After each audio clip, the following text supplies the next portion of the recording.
Hello, and welcome to Meyer Group Team 4's case presentation for BioTransplant for Biz 665. BioTransplant was launched in 1990 with a focus on transplantation pharmaceuticals and is headed by a CEO with experience in two successful biomedical startups. BioTransplant has a portfolio consisting of four primary products with varying levels of rights to the intellectual property and sales. The company is running low on working capital with only enough to get through until 1998. There are varying windows for IPOs, and BioTransplant must decide whether now is the right time. As a result of the growth of its product portfolio, BioTransplant has many partners. These partnerships both help and hurt the company as they provide strengths in key areas, but dilute both company ownership and future benefits of successful market introduction of intellectual property. BioTransplant has focused on alloimmune and xenoimmune systems, while developing other short-term products for cash flows. Allotransplantation is the transplantation of organs from mismatched human donors. Xenotransplantation is the transplantation of organs from one species to another. BioTransplant is developing alloimmune to eliminate the lengthy tissue typing and matching process. Alloimmune has the potential to eliminate the need for lifelong use of immunosuppressants. Alloimmune would lead to a more efficient use of the supply of organs by reducing the need to find matching donor tissue types for allotransplantation. BioTransplant has maintained alloimmune as its core technology of the company.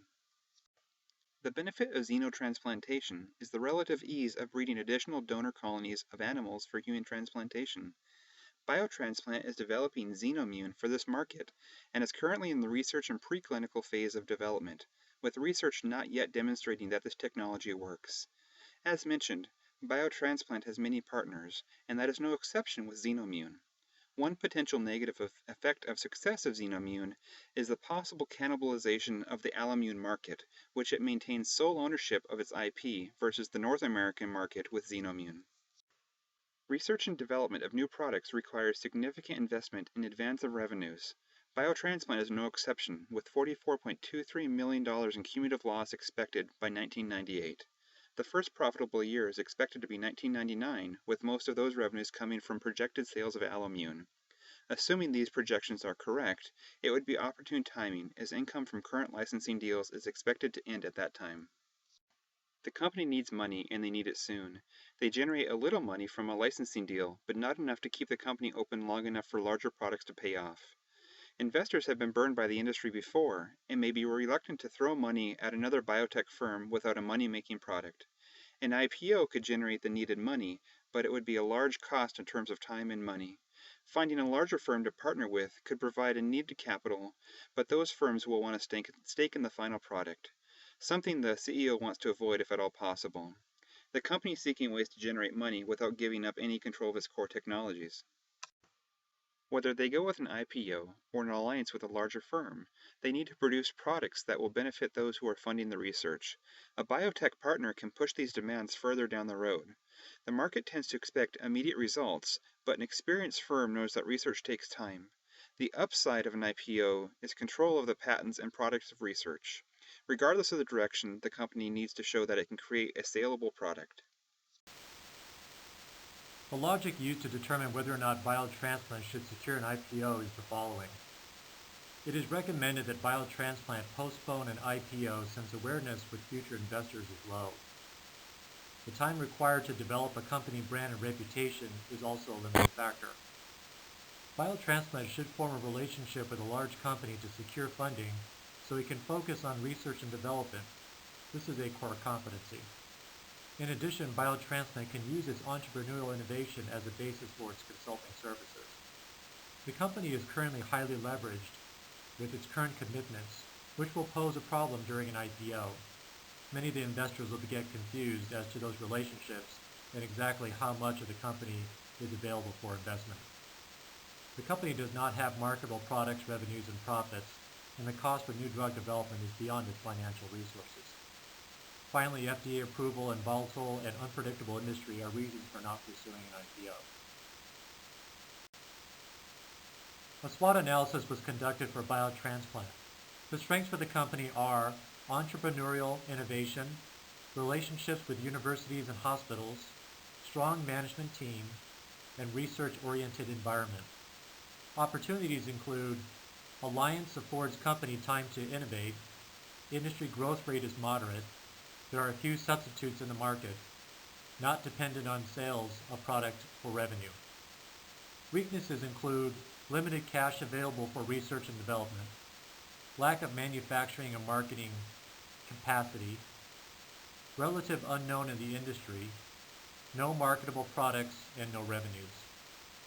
Threats include FDA regulations and approval process, high amount of capital to enter the market, competitors possess patents and brands, and competitors can retaliate. A Porter 6 forces analysis was conducted. Threats of new entrants are low because high amount of capital is required to enter the market. Competitors can retaliate. Competitors possess patents and brand reputation. FDA regulations. There's a high customer loyalty. Products are not equal. Economies of scale apply are not easily realized. Slow success rate for new products. And access to distribution channels.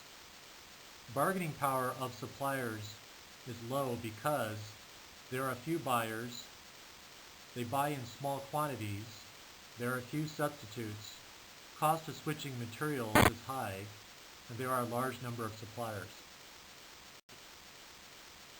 Bargaining power of buyers is low because there are few substitutes, there are few buyers, but they buy in bulk, direct market relationships with doctors and hospitals, switching costs for doctors to another supplier is low, buyers are price insensitive. Threat of substitutes is low because substitutes are not readily available, patent protections are for 20 years, development of new technology is expensive, FDA regulations, and slow success rate for new products. Rivalry among existing competitors is low because there are few pharmaceutical companies. Industry growth rate is moderate. Products cannot be easily substituted. Low customer loyalty. Direct market relationships with doctors and hospitals. Complementary products are low because there are few products already in the market. FDA regulations. Patient perceptions. They may think that the drug is non-performing. Government limitations and does not increase competitiveness. After this analysis, the evidence points to the alliance option as an attractive option for BioTransplant given the high profit potential in addition to the following. High barriers to entry, weak supplier bargaining power, weak buyers bargaining power, few substitute products, and low competition.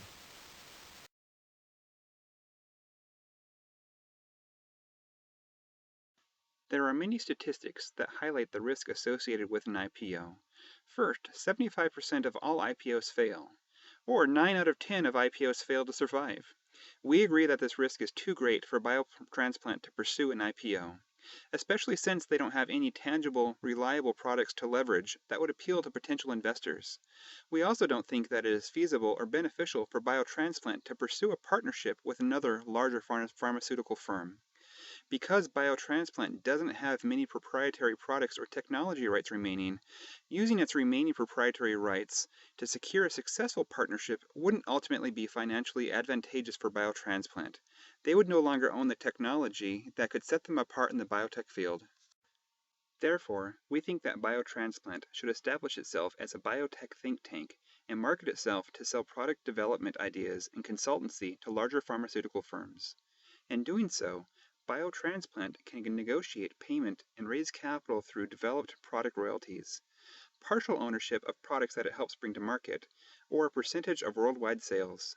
The benefit of this approach is that BioTransplant minimizes its risk and focuses on its core competency of innovative science and technology. In doing so, it also leverages the product and go-to-market capital and capitalizes on large established pharmaceutical firms. Risk associated with this strategy is that BioTransplant is selling a service or ideas and will never realize the full revenue potential of a fully developed product of its own.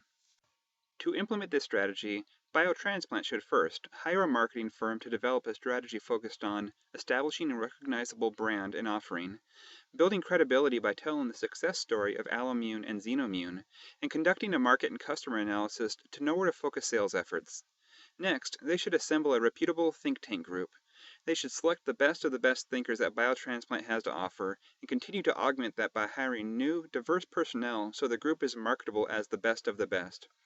They should also leverage the CEO's solid reputation and relationships within the market to secure initial customers. Next, they should hire experienced CFO and contracts leader who can develop a pricing and contract model offering. Finally, they should target the top 4 pharmaceutical firms for business because they can afford to pay a think tank consultancy and have strong go-to market results and resources, increasing revenues and potential for biotransplant. A potential fallout to pursuing the establishment of a think tank is that BioTransplant loses out on a potentially successful IPO. If they did pursue an IPO, they may be able to capitalize on a first mover advantage ahead of other competitors. However, since the risk of a failed IPO could be catastrophic for BioTransplant, the risk return ratio is in favor of pursuing a think tank. Additionally, where BioTransplant may lose out on a first mover IPO advantage, it can now focus on capitalizing on a first mover advantage in biotech think tank market. Because BioTransplant may be the first mover, it has the opportunity to gain a large, profitable market share, especially among the top 4 pharmaceutical companies. Like typical consultancies, the large firms may look to secure BioTransplant for its large and most impactful products and projects. After establishing the think tank, further fallout could be lower than expected revenues, especially if revenues are tied to royalties or sales volumes of products that it helps develop. If products fail or experience lower than expected sales due to comparable alternatives, BioTransplant could find itself in financial trouble. However, we will combat this by smartly negotiating a mixed compensation model that consists of both fixed or based component and a royalty or performance-based component. This makes a portion of the revenue predictable and allows for BioTransplant to plan operating costs and margins. In summary, with a large accumulating negative cash flow and a company resting their entire future on essentially one product, it is our hope that avoiding the IPO process, where the risks outweigh the rewards, BioTransplant can leverage its remaining IP to cover short-term costs while transitioning into a biomedical research and development service for other corporations.